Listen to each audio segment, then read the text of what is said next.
तारीख पर अप्लाई करिथिबा हिताधिकारी को केबे मिलिबो टंका। यह छड़ा जो मानकु 1 टंका लेखा न मिलुछि अकाउंट को प्रथम किस्तिर 5000 न आसीछि सेमानकु मध्य केबे मिलि पारिबो टंका। एने आसीगला एबे आउ एक बड़ अपडेट जहाँ में वीडियो माध्यम रे जानिबा। शेष पर्यंत देखंतु। ता पूर्व वीडियो को लाइक करंतु, सब्सक्राइब करनथिले एबे सब्सक्राइब करी पाखर थिबा घंटी चिन्ह को दबाई दियंतु। जनता मैदान रे सुभद्रा योजनार शुभारंभ करिसंती प्रधानमंत्री नरेंद्र मोदी।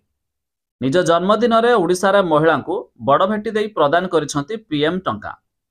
यह छड़ा 5000 टंका लेखाए प्रदान करिसंती प्रधानमंत्री नरेंद्र मोदी। हेले एबे भी बहुत लोकंक पाखरे टंका पहुंच नाही। तबे सुभद्रा योजना रे आवेदन करिया पई सेहि भली कोनोसी आवेदन सीमा नाही। तबे जो मानकु प्रथम किस्ती टंका मिली नाही सेमाने आवेदन करिला परे मध्य मिलिबो। एपरिकी जो माने प्रथम किस्ती टंका न पाइबे सेमानकु परवर्ती किस्ती रे एका बेले दुईटी किस्ती मध्य मिलिजिबो। तबे आवेदनकारीक नाँ रे आधार कार्ड और कार्यक्षम बैंक अकाउंट थिबा आवश्यक। बैंक सह आधार संजोग होइथिबा जरूरी। ता सहित हिताधिकारीक मोबाइल नंबरटी मध्य आधार कार्ड सह लिंक होइथिबा आवश्यक।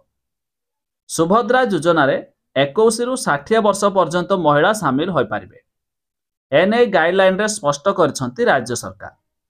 तबे वर्ष को दुईटी किस्ती रे महिला को टंका मिलिबो।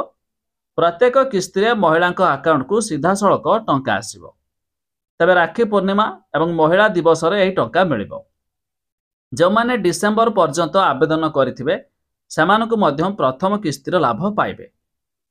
तबे जो महिला खाता को प्रथम किस्ती भाबे 5000 टंका आसीछि सेमाने द्वितीय किस्ती भाबरे मार्च 10 रे मध्य टंका पाई पारिबे। तबे जदि आपण माने एपर्यंत आवेदन करि नाहंती तबे आपण चाहिले जनसेवा केंद्र मो सेवा केंद्र को जाई आवेदन करि पारिबे। आ आपण भी प्रथम किस्तीर टंका पाई पारिबे।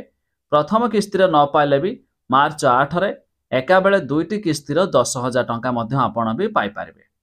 एने मध्य हमर उपमुख्यमंत्री प्रभाती परिडा सूचना दैछंती।